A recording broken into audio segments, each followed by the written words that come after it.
Hoy debuta en el primer vídeo del canal una de las unidades limitadas del Dodge Challenger RT440 Magnum de 1970 con licencia oficial del peliculón Vanishing Point, aquí en España más conocida como Punto Límite Cero.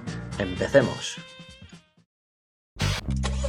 Muy buenas coleccionistas fanáticos del motor, bienvenidos a MQM, Más que Miniaturas, tu canal de YouTube dedicado al unboxing y análisis de coches de coleccionismo a escala 1:18.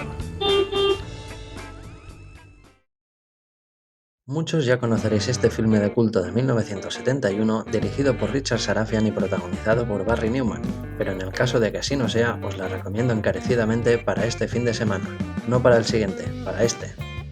Así que quedaros hasta el final de la review porque aparte del unboxing y el análisis exhaustivo, habrá datos curiosos y una pequeña sorpresa final que he pensado que os gustará. Como este modelo no lo he adquirido directamente al fabricante, luego lo veremos, vamos con algunos datos curiosos. Si bien es cierto que la primera película se convirtió en un mito con los años, también se hizo una versión en 1997 con Viggo Mortensen como protagonista, con exactamente el mismo color y modelo de Challenger, pero con una historia totalmente diferente respecto a la primera película. Sin embargo, este Pony Car parece ser el único elemento en común que se mantiene entre las dos películas, aparte del apellido del protagonista, Kowalski, que como dato curioso, en el primer filme no se pronuncia su nombre completo en ningún momento, y lo descubrimos 26 años después, cuando en 1997 la segunda versión de este trayecto trepidante a bordo de esta maravilla V8 se descubre al completo, Robert Kowalski. Cabe destacar que Vanishing Point de 1971 fue una de las primeras películas en tener una banda sonora original de música rock situándola en la iconografía pop del momento. Incluso en la propia película se menciona un comentario social del Festival de Woodstock, así que decidme en los comentarios cuál de las dos películas os gusta más. Y ahora sí, vamos con el análisis y el unboxing. Mirad qué chulada. La caja es de cartón rígido con un acabado poco detallado en algunos puntos, tiene 3 aperturas que dejan ver el modelo y viene con la misma imagen de la película en los laterales, al igual que el título original. Detrás también la vemos junto con esta descripción que por lo que veo viene a ser una especie de introducción del filme. Tenemos la marca, el modelo, la versión y el año del coche junto con el fabricante Greenlight de la colección Collectibles Hollywood en varios sitios. También nos indica en pequeño y en varias partes de la caja de que se trata de un coleccionable para adulto y que contiene un vehículo de fundición de metal. En casi todas las caras aparece la escala del modelo 1:18 y como veis se trata de una edición limitada, que no sé si son 3.000, 5.000 unidades, no estoy seguro. De hecho, no he conseguido averiguarlo con certeza, así que si alguien lo sabe, que lo deje en los comentarios, que aquí aprendemos todos y ya os digo que yo, el que más. Aún así, luego veremos si lo pone y dónde lo pone. Por último, en la parte inferior aparecen las licencias oficiales de Goodyear y Dodge, junto con la información que se suele poner de dónde se ha fabricado, la página web del fabricante, recomendaciones de uso, derechos reservados, etc. Fijaros que no viene con peana expositora y quedándose a la vista vemos por aquí estos plásticos de sujeción que para mí estropean un poco la presentación. Así que vamos a sacarlo de la caja, no lleva ningún plástico protector por fuera, no sé si de origen llevaba uno, creo que no, pero decírmelo si lo sabéis en los comentarios. Tengo que deciros que para mí este sistema de plástico con la forma del coche no es el que más me gusta, ya que la maqueta está siempre tocando en varios puntos y va rozando constantemente por todos lados, aunque entre esta estructura de plástico y el coche haya esta especie de plásticos finos para evitar que el roce sea tan severo. Así que yo prefiero los tornillos de siempre en una base donde el coche vaya bien fijado y así no toque en ningún punto, aunque tardemos más en sacarlo. ¿Vosotros qué preferís? Al final, lo importante es que vaya bien cogido y no se dañe, sea el sistema que sea. Parece que viene con una ambientación de desierto en el interior, incluso en el suelo, y la verdad que es un detalle que recuerda a muchas de las escenas en las que aparece el coche subiendo y bajando por las dunas durante el filme. Fijaros qué pedazo de Challenger, así que vamos a ver todos los detallazos que se supone que incluye. A simple vista ya veis cómo luce, aunque ya he visto un par de cositas que no me están gustando. Ahora lo veremos. Así que mientras lo preparo todo, deciros el último dato curioso. Y es que este Challenger de Vanishing Point, fijaros si es un modelo aclamado, que el mismísimo Quentin Tarantino hizo un tributo a Vanishing Point del 71 en uno de sus filmes, Death Proof, donde en varias ocasiones y durante una buena parte de la película se hacen varias menciones del filme, hasta tal punto que uno de los grupos de chicas protagonistas se reúnen para presuntamente ir a comprar exactamente el mismo modelo de Dodge Challenger con el mismo motor y color que el de Vanishing Point de 1971. Y ya no os cuento más porque si no la habéis visto, esta es la tercera película que os recomiendo para que veáis, después de las otras dos que ya tenéis pendientes en la lista, apasionados. Imaginaos la de tributos que ha recibido este Challenger. Así que juntando la pasión por los muscle cars y el arte por el cine, este director nos deja bien claro que también es un fiel fan de la ruta que Robert Kowalski recorre junto al conductor ciego y locutor de radio de rock Super Soul, que lo acompaña en todo momento en esta frenética aventura contra el reloj a todo gas. Me encanta, estoy disfrutando mucho, la verdad. Vamos a ver el peso y las medidas de esta bestia V8 del cine a escala 1:18. Lo primero que he notado al cogerlo es que pesa notablemente, se nota que es de metal fundido como nos indica la caja, me gusta. Son 971 gramos, casi 1 kilo, y mide aproximadamente 26,7 centímetros de largo, 10,5 de ancho y 6,8 de alto. Así que vamos con el análisis de MQM. Empezaremos por la pintura, que la verdad, mirando bien el acabado, no sé si es de la mejor calidad o no, pero desde luego hay varios puntos de la carrocería donde la aplicación es escasa, notándose sobre todo en los cambios de ángulo y nervios de la carrocería. Así que no soy un experto, pero me temo que lo iremos viendo durante el vídeo en más sitios.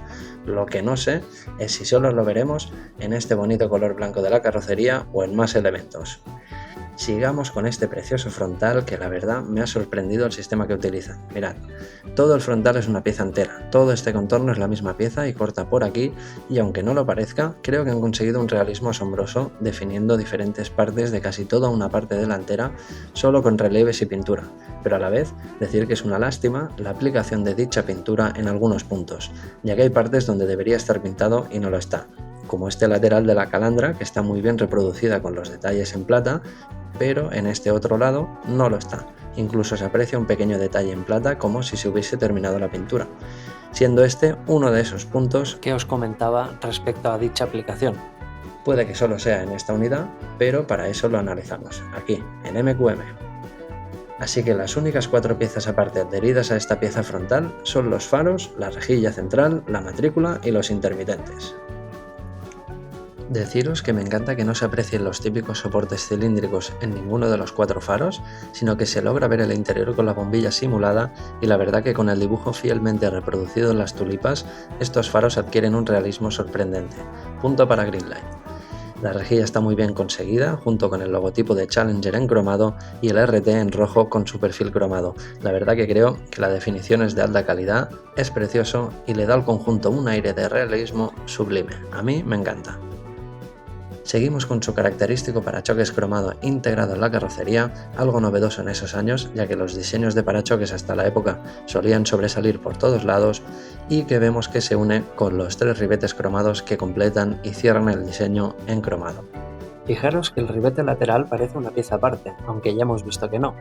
Me gusta mucho, aunque el ribete central del capó, si lo miramos por debajo, se ven demasiado los puntos remachados, incluso estando cerrado. Detalle a tener en cuenta si lo exponéis a según qué altura. Dicho esto, mirad los intermitentes, que sí que son visibles los soportes cilíndricos típicos que os decía antes, pero aquí no desentonan demasiado, la verdad, y es que precisamente esto es lo que más valoro, que sean piezas aparte y no encontrarnos con intermitentes de pegatina o pintados. Por último, como pieza aparte y muy bien detallada, la misma matrícula en verde de colorado del Challenger RT de la película. ¡Qué bonita! Si pasamos a los laterales, vemos también como piezas aparte la luz de custodia lateral obligatoria en Estados Unidos, que no está pintado ni es una pegatina, sino que también son 2 piezas aparte. La primera es el ribete cromado que envuelve la segunda pieza, simulando la luz, en plástico naranja, donde también se observan los soportes cilíndricos a través del plástico naranja, pero aún así me gusta mucho. Nos encontramos con la misma luz en rojo en la parte trasera, en este caso viéndose menos los mismos anclajes por el tono más oscuro del color rojo. Veamos los logotipos que aquí tenemos para dar un discurso, así que brevemente.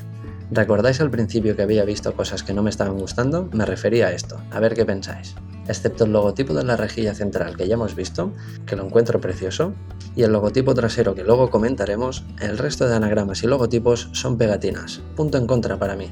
pero es que además hay algunas que la verdad creo que pueden llegar a estropear sutilmente el realismo del conjunto. Vamos a ver con detalle lo que os digo, mirad. En el logotipo de Dodge del capó delantero se ve claramente que es una pegatina que acoge todas las letras viéndose el perfil, incluso variando el tono de la carrocería, y no me gusta nada, tengo que decirlo. En el 440 Magnum, en rojo y plata, que puede que sea el que menos se aprecie, claro que también es por su reducido tamaño, así que este lo doy por bueno aunque sea el mismo sistema.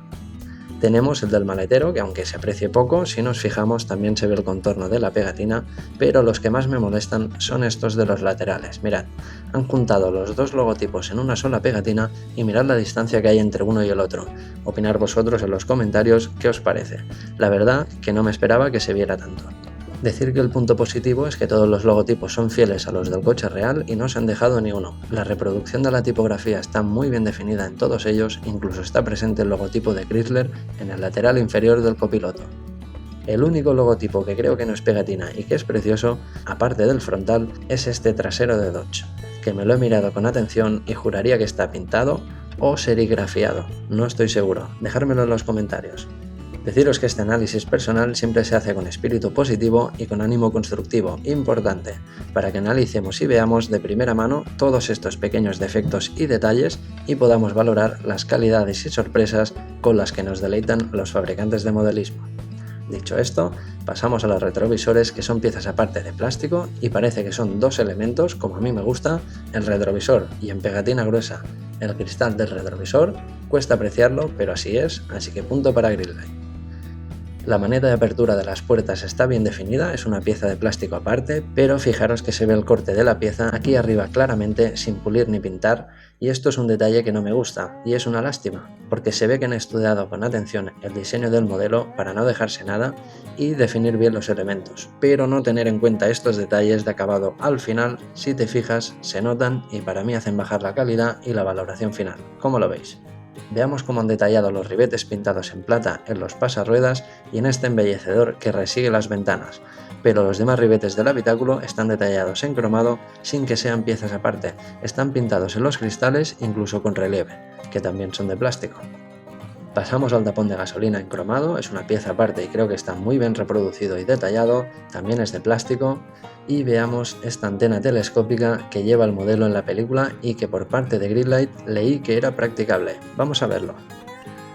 La verdad que tengo que decir que ya que pones el gadget me encanta, pero ya vemos que el recorrido es muy corto, aunque entiendo que es para evitar roturas o que se doble, pero hubiese estado bien que fuera solo un poquito más largo, ya que se aguanta perfectamente arriba y es de metal. Así que punto a favor por ser un elemento practicable, pero en contra porque no es demasiado resultón, vamos a decirlo así. Pasemos a los detalles de esta imponente parte trasera con el mismo sistema que la parte delantera, siendo toda una sola pieza con solo dos elementos encima, siendo el primero toda esta pieza compuesta por los preciosos pilotos muy bien reproducidos y el excelente logotipo de Dodge que ya hemos visto. ¡Qué bonito! La segunda pieza aparte es la misma matrícula de Colorado que monta en la parte delantera. Y fijaros que han añadido la cerradura del maletero pintada en plata, un detalle que lo hayan puesto aunque sea sin relieve o una pieza aparte, y emergiendo desde abajo las cuatro preciosas salidas de escape cuadradas en pareja, que si os fijáis, la pareja derecha está ligeramente torcida, pero es corregible. Recordad de nuevo que esta ITV personal se hace de modo constructivo y con un espíritu positivo. Pasemos a los elementos practicables y ya que estamos, empezaremos por el maletero, porque mirad la de elementos que hay. Mirad lo que os decía, ¿veis? La parte trasera es una sola pieza que corta por aquí. Vemos que han reproducido en la tapa del maletero la estructura real en relieve, solo me sobran estos números de referencia y fijaros que también quedan visibles los remaches del ribete de la tapa como pieza aparte, igual que en el frontal.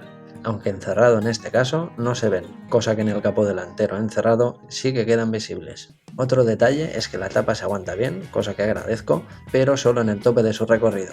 A medida que vamos cerrando, deja de aguantarse, así que mejor acompañarlo para evitar golpes. En el interior vemos el gato que utiliza Kowalski en el filme del 71, reproducido en negro y como pieza aparte, perfecto. La rueda es igual que como las que lleva para rodar, como si la pudieras cambiar, pero parece que no es extraíble, tampoco quiero forzar, y viene con un kit de anclaje encima, qué chulo.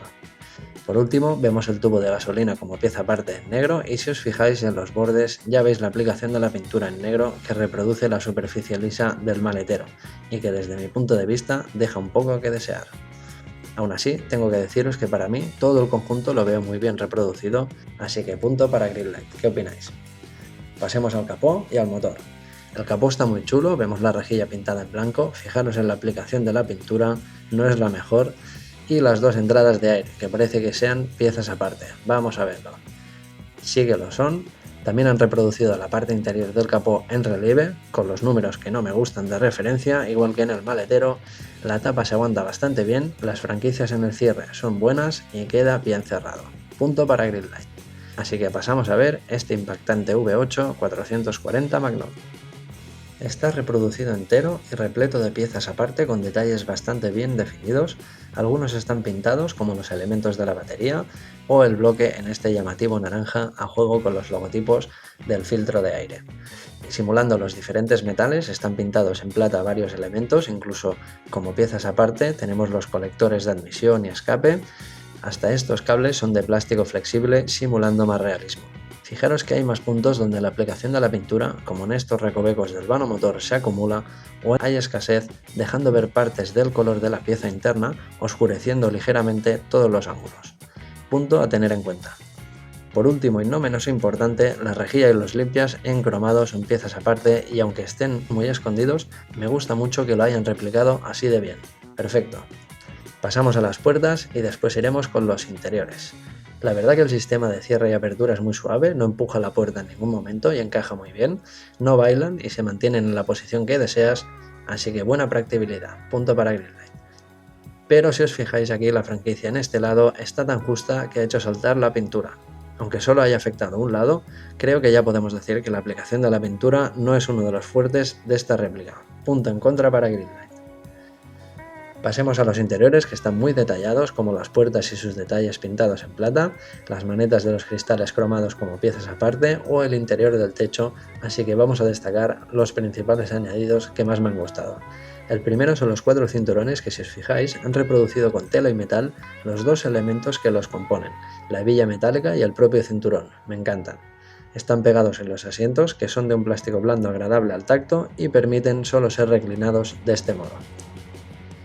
Los detalles en madera con los diversos logotipos están muy bien definidos, al igual que los elementos pintados en el salpicadero y la consola central, y fijaros que todos los relojes y detalles en la parrilla del cuentakilómetros son pegatinas, y aunque no me gusta este sistema, creo que están bastante bien definidas. Los pedales son piezas aparte y por último deciros que solo he hecho en falta con un interior así de completo, un suelo moquetado y un habitáculo cerrado, ya que como hemos visto, el cristal de las puertas no está reproducido, como en muchas ocasiones, dejando que entre más el polvo que en un modelo totalmente cerrado. Así que pasemos a la dirección que es practicable y desde este volante fielmente reproducido se acciona perfectamente y se mantiene en la posición que deseas, y esto me gusta mucho. Punto para Greenlight.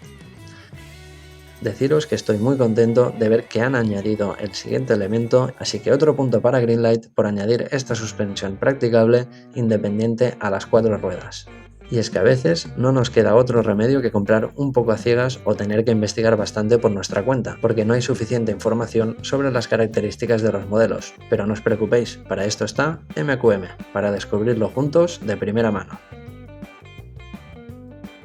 Las ruedas la verdad que me encantan, están muy logradas, tanto los neumáticos de goma con el dibujo de rodadura y los datos en blanco del fabricante en el perfil. Como el realismo conseguido de las llantas, la verdad que creo que hacen un conjunto muy bonito y solo les añadiría la válvula de aire, ¿cómo lo veis? Aún así, creo que este es otro de los elementos que más me gusta de esta réplica. Vamos a por los bajos, que aunque sea una parte que no le doy demasiada importancia, hay veces que los fabricantes lo hacen realmente bien, y los datos que incluyen en ellos sí que lo son. En este caso vemos que el chasis es una sola pieza en color gris, suelen reproducirlo en negro, con elementos que forman parte de la misma pieza y otros aparte, que creo que está bastante bien detallado. Así que vamos con los datos. Greenlight nos indica el nombre del fabricante, el país y año de fabricación en relieve en el propio chasis. En esta esquina derecha delantera vemos los mismos números de referencia que en el interior del pasarruedas y serigrafiado en blanco vemos la marca, el modelo y la versión del coche, las licencias de Century Fox, y creo que esta pegatina, que si es que es esto, me ha decepcionado un poco, aunque a veces lo indican así, parece que es el número de edición limitada al que pertenece, siendo esta la unidad 2639, así que me encajaría que fuera una tirada de entre 3000 y 5000 unidades, pero como os he comentado no estoy seguro, así que dejármelo en los comentarios. Y ahora sí, vamos con la valoración final de este Challenger, el precio y la pequeña sorpresa final. Para mí, este clásico de película se merece entre un 7,9 y un 8,2, ya que teniendo en cuenta que es una edición limitada repleta de detalles y acabados muy logrados, todos los elementos son practicables, tiene suspensión, dirección, una antena telescópica practicable y cuenta con la licencia oficial de la película Vanishing Point, también hay detalles que no me han gustado, como la calidad y realismo de algunos elementos, como la aplicación de la pintura y las pegatinas, o la ausencia de la varilla de sujeción del motor, sin dejarnos la temática un poco pobre de la caja y algunos detalles mejorables en algunos puntos. Aún así, es una pieza muy completa, así que mi consejo para empezar o continuar la colección de vuestros sueños, este precioso Challenger es una pieza imprescindible para cualquier entusiasta fanático como yo del género road movie, sin duda alguna. Dado que me pensé mucho si coger la versión sucia, yo no los colecciono porque no me da para tanto, no es que no quiera, pero me gustaría ver este efecto en directo y valorar las calidades, así que dejadlo en los comentarios si os gustaría que hiciera un vídeo para ver estos efectos, y en caso de que así sea, haré una lista donde seleccionaremos de varias opciones que yo vea y me propongáis para ver y analizar un coche con estos efectos aquí, en MQM, más que miniaturas. ¿Qué os parece? Iré haciendo lista, apasionados.